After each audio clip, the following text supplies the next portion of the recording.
नमस्कार दोस्तों, स्वागत है आपका अपने चैनल स्टडी विद मी में। दोस्तों, आज की इस वीडियो में हम समझेंगे म्यूकस मेम्ब्रेन के बारे में, जो कि हमारे शरीर की बहुत ही महत्वपूर्ण झिल्ली है। तो दोस्तों, बिना टाइम को वेस्ट किए चलिए जल्दी से वीडियो को शुरू करते हैं।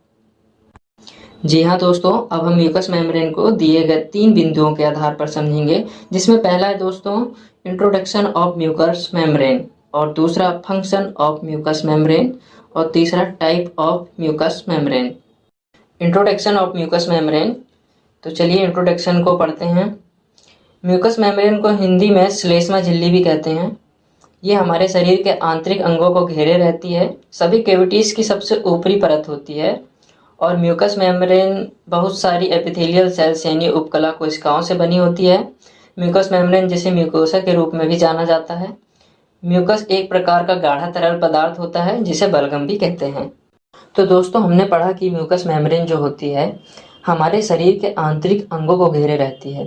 जैसे हमारी बाहरी अंगों को त्वचा जो स्किन होती है बाहर की तरफ से ढके रहती है, ठीक वैसे ही म्यूकोसा अपने आंतरिक अंगों में अंदर की तरफ से चिपकी रहती है और सभी कैविटीज की ऊपरी परत बनाती है।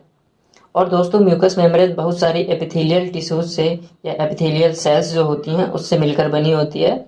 म्यूकस मेम्ब्रेन जिसे म्यूकोसा के रूप में भी जाना जाता है। दोस्तों, यहाँ म्यूकोसा जो है म्यूकस मेम्ब्रेन का बहुवचन है। क्या है म्यूकोसा? म्यूकस मेम्ब्रेन का बहुवचन।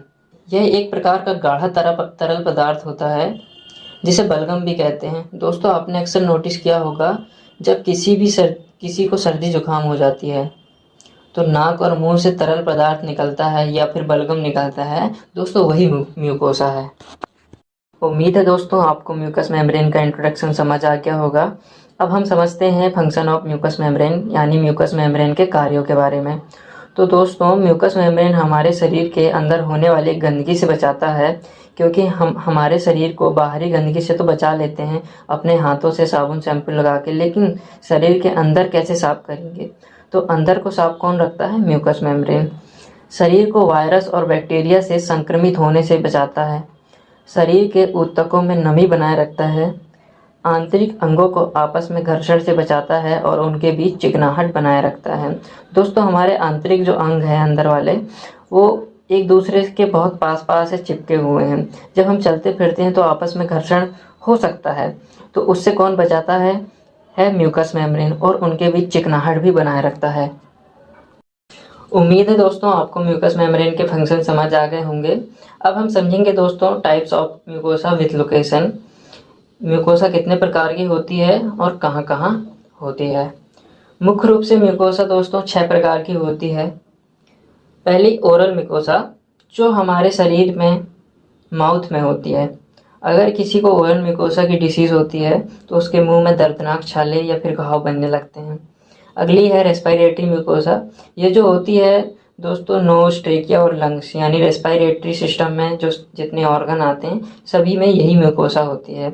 जब भी हम सांस लेते हैं तो सांस के साथ शरीर में बैक्टीरिया, धूल और अन्य हानिकारक कण अंदर प्रवेश कर जाते हैं और इस म्यूकोसा में चिपक जाते हैं और फेफड़े तक नहीं पहुंच पाते, जिससे हम लंग्स की डिसीज से या सांस लेने की जो प्रॉब्लम होती है उससे बच जाते हैं। अब अगली है दोस्तों कंजक्टिवा म्यूकोसा। यह पतली झिल्ली होती है जो अपनी आंखों के आंतरिक भाग में होती है। आपने देखा होगा आंख आते हुए जब इसमें संक्रमण होता है तो ये बाहर आती हैं, तो बाहर आते ही दोनों पलकें चिपका देती हैं, जिसे हम आंख आना कहते हैं। अब अगली है गैस्ट्रिक म्यूकोसा। ये दोस्तों हमारे स्टमक यानी पेट में होती है और पाचन में सहायता के लिए एसिड और एंजाइम और बलगम का सिक्रीशन करती है। अब अगली है दोस्तों इंटेस्टाइनल म्यूकोसा। ये हमारे इंटेस्टाइन यानी आंत में होती है। ये भी डाइजेशन में हेल्प करती है। और अब सबसे महत्वपूर्ण म्यूकोसा जो है फीमेल रिप्रोडक्टिव ऑर्गन में होती है, एंडोमेट्रियम म्यूकोसा। एंडोमेट्रियम म्यूकोसा जो होती है दोस्तों यूट्रस में होती है और अंडाणुओं को प्रोटेक्ट करती है। अगर दोस्तों एंडोमेट्रियम म्यूकोसा में इन्फेक्शन हो जाता है तो एंडोमेट्रियोमाइसिस नाम की बीमारी होती है, जिसे प्रेगनेंसी में बहुत प्रॉब्लम करती है। उम्मीद है दोस्तों आपको वीडियो पसंद आई होगी। ऐसी और भी एजुकेशन से रिलेटेड इंटरेस्टिंग वीडियो के लिए आपके अपने चैनल स्टडी विथ मी को सब्सक्राइब करें और इस वीडियो को लाइक, कमेंट और शेयर करें।